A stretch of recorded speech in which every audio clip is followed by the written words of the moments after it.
Hello again. This is the Waterman. This is a spiritual toolbox short on the word that they translate as place in John chapter 4, verse 20. It's from topos, the number 5170. Okay? John 4:20 says in the King James Version, "Our fathers worshipped in this mountain, and ye say that in Jerusalem is the place," that's the word we're translating, "where men ought to worship."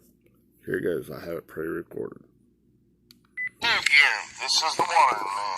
This is a spiritual toolbox short on the word translated as place in John chapter 4, verse 20.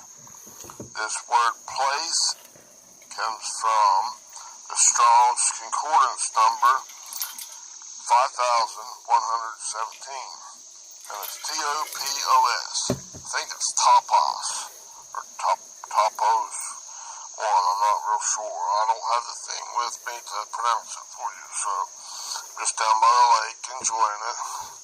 Waited in the creek a little bit, come back to my truck and do it. I got notes and stuff, so here we go.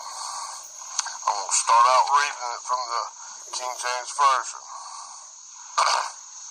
John chapter 4 verse 20 says, "Our fathers worshipped in this mountain, and ye say that in Jerusalem is the place where men ought to worship." Okay? Now we're working on the word that they translate as place. It's at topos or 5117. It's a proper masculine noun, and in the Strong's Exhaustive Concordance it says a spot. This Thayer says a portion of space marked off, as it were, from surrounding spots. Okay? It's an inhabited place. It's the place where God's dealing with one spot in your thought process in the mind at a time. Okay? It's offering an opportunity to change this dark thinking processes, this carnal thinking processes, coming out. He's offering a way out of it to come up higher into his superior right-mindedness and change that dark area into a light, enlightened area. Cause that seed of Christ, that little light, to grow to increase to a brighter and brighter and brighter light, growing more glorious in his nature, character, and authority. Not in the me, myself, and I. Because that's very confusing. Baffling when. You can't tell out your own might and power if you're doing what you're doing is good and evil. It's all ugly. It's deceptive. More deceptive than any beast of the field. And it's more powerful, more mightier, and stronger than you. They'll deceive you. If you won't believe the truth, you'll believe the lie. You can't help it. Even if you think you're doing, I'm doing a good thing, I'm doing it in Jesus' name. It's a lie. You're doing all this religious separative stuff. Turn from that. Go God's way. You got a green light God. Not green light, you're red lighting. Any other thing is red lighting. You got to be channeled through the Son of God, the Weos, Jesus Christ, Yahweh of salvation. And in doing that, you'll come back in and S-Y-N. You'll be heading back that way. You'll be wearing the righteousness of God, coming back to the right-mindedness of God, coming back to that in, resting and relying in God and in union with God. You'll be channeled through the Christ, the anointed Messiah. Not this.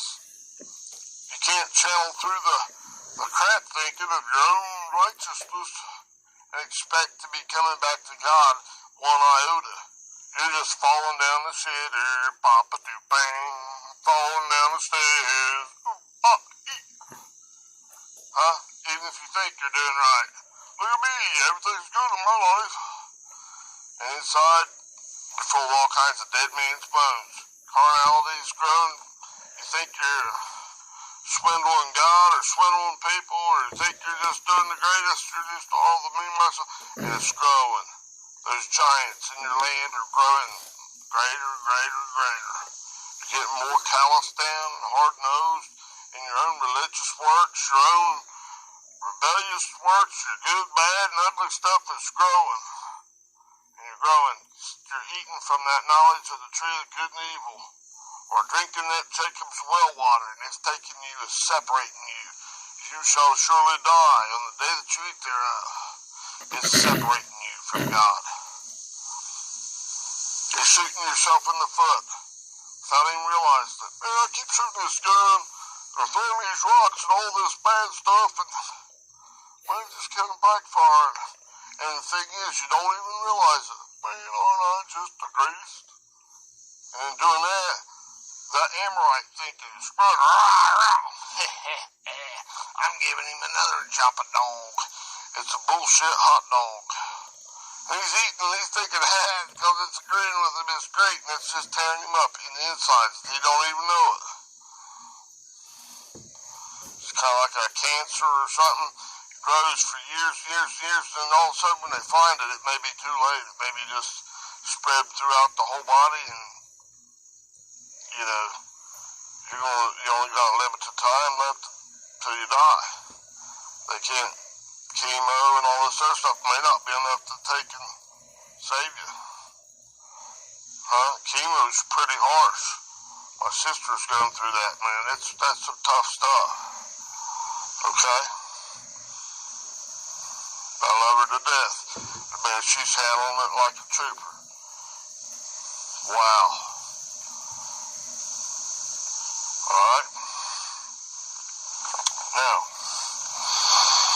so this topos, this place, this spot, like from this, God's bringing up this one ball, and as you germinate it, get to the top, and it grows like this exponential growth, like they're saying in this Big Bang Theory, that it come like from this infinitesimally small primordial atom, and then boom, and there's this growth thing that went beyond the speed of light.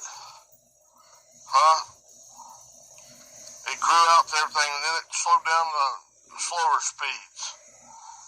When you go in God, it's grown from this like 1e to the negative 35, put on bottom this seed of faith, and the big massive 1 with 35 zeros on top of your dumbass dog thinking, your darkness that was growing barren and desolate, and oh man, this stuff's bad.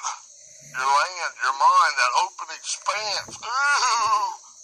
Much like it in Genesis, right? And then when you germinate it, you turn to God, and He gives the increase, and it comes to a 1. You're growing from this 1 to e to the negative 35. This point, 34 zeros, and then a 1. That's coming to the top. It's gaining all that many times more than just doubling. It's all the way up there. Faster. It's God's speed. Boom, up to a 1, and then it starts doubling every time you're green light and qualify with God. Go through God's processing. It grows. That light grows from 1 to 2, then 2 to 4, then 4 to 8.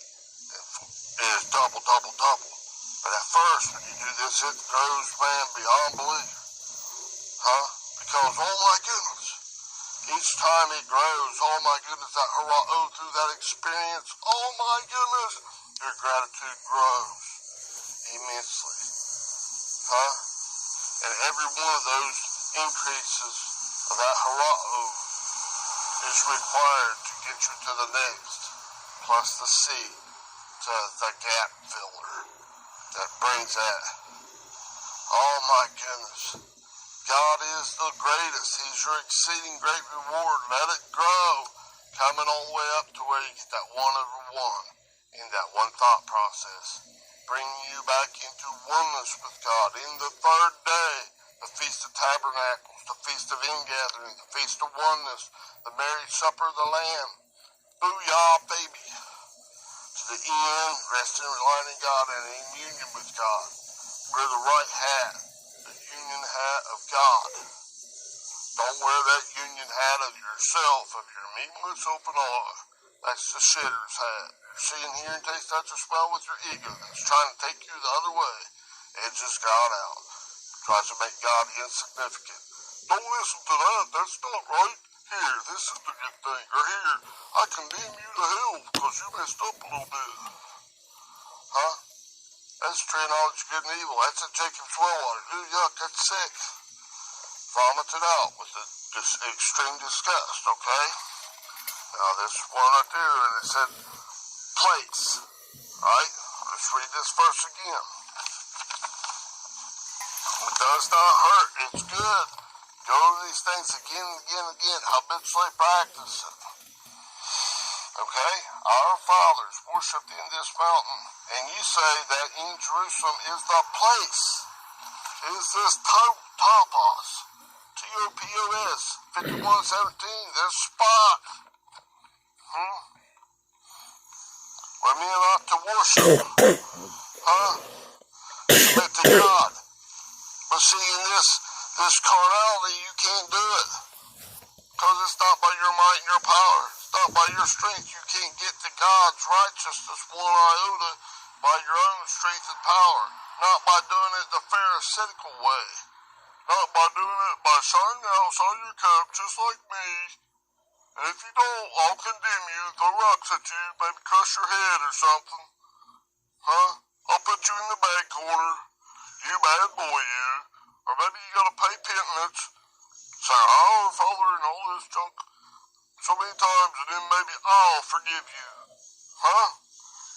They're trying to take the place of God. That's bullshit. Right? God's the one who gives the increase, not them. Don't go to that. Some water, some sun. God gives the increase. He's the one that really matters. Alright, this is internal. Okay, now let's see what else I got here. God's like saying to you in these storms of your life, shall I karate chop this wooden, humanistic, dark spot out of your thought processes, all this thought process right here, this individual one? Or shall I skim off this straws, because this was a hard fellow ground, that was rubberized concrete. I really had to put this hammer down on you to get this one out. I had to really heat it up. Right here's the draws. This stuff's not to condemn you, it's to show you that it's there. This is my argument. I put forth my case, my explanation, and the intensification. This one really took some work getting it out. Now here it is. Do you want this gone too? Shall I skim this stuff off and throw it out? Do you spew it out of your mouth like I do? Because it's cold. It's growing colder and colder. Ooh, yuck, it's lukewarm. It's good, bad, and ugly. Vomit that crap out of your mouth. Get rid of that shit quickly. Are you greenlighting God? Or are you retreating back to your own self? You're me, myself, and I, thinking, maybe the majority does it the other way. I think I'll believe them. I ain't gonna believe God because I can't really hear it very good. God opens the ears when he calls it out. That's that seeing, hearing, taste, touch, or smell. So that you can hear. You can hear intelligently, like in the Old Testament, Shama. You can hear intelligently with the intent to respond. Don't just stop there. Go ahead and obey it. Respond positively. Obey it. Green light God. In hot pursuit, everything you got. With much gratitude. And that gratitude will go through the roof whenever God brings you through. Oh my goodness. And then that gratitude, however big that is, in that thought process, be added to the other gratitudes that God has brought you through, that God has increased. That's your good news, your gospel, permanent satisfaction. And it will grow brighter and brighter and brighter. That plant will grow closer and closer and closer to being mature fruit. But it's not mature fruit for a long time. It has to go through a whole growing season before it's ready to be harvested and bear, but for bringing forth good vegetables, good fruit to be eaten. Otherwise, it's bitter and nasty. Man, it's a bitter face. You bite into a really green apple, it's not yet ripe yet, or some other fruit that's not ready. Oh man, it's bitter. It's hard. A lot of it's real hard too. You might take and cut out a big piece of that and try to eat it. Oh man, that's tough. But whenever you get one that's just right, it's ripe and just perfect to eat. Oh my goodness, doesn't it taste good? Oh my, that's wonderful. Like a peach or an apple or whatever's your favorite fruit or vegetable. Man, when that gets to the perfect ripeness, oh wow, it's so good. But when it's not ready yet, man, it's bitter. Right? It's immature. As God's maturing you, as He's building the strength in this area of your thinking. 1 to 2 to 4 to 8 to 16, right on up. Trying to bring it back into the wedding supper of the Lamb. 1/1, coming back to the end. And that's why in God. When it's perfectly done, oh my goodness, that fruit of the Spirit coming reflecting from in you. You'll know a tree by the fruit it bears. Oh man, that is God's righteousness. Oh, it tastes so wonderful. That racham, that ability to love God as He first loved you is just right. Oh man, that's so good. I could eat these. Oh my goodness. Eat till I've just ate too much. But don't watch it. It's so much. Oh, so good. Right? Alright. So this spot, this place, God is this topos. Right? But now in this, when they were saying in this verse here, this Samaritan woman, she's still in a disbelieving state. That's each person. And they're not, when it's not ripe, or they're not feeding into the right way, and it's redlining God. Right? They're in Jerusalem, in their own dwellings. It's going down the shitter, big mouth of shit, and they're calling it a fruit, or calling it good food to eat, putting it on a hot dog. Tastes good in your mouth, man. It's better in your stomach. Oh my goodness, it's tearing you up. It's no good, it's no good, it's no good. Baby, it's no good. It'll make you sicker than a dog. Right? Alright. Well, thank you. And I love you. This has been the Waterman Short on Place. Topos. 5117. Okay? If you like these videos, hit like and subscribe for me. I'll continue later. Bye-bye. Okay, that one's on the word for place. I'll continue a little bit later. I have another one already pre-recorded. I'll get it after I get this one uploaded, okay? Thank you. Bye-bye.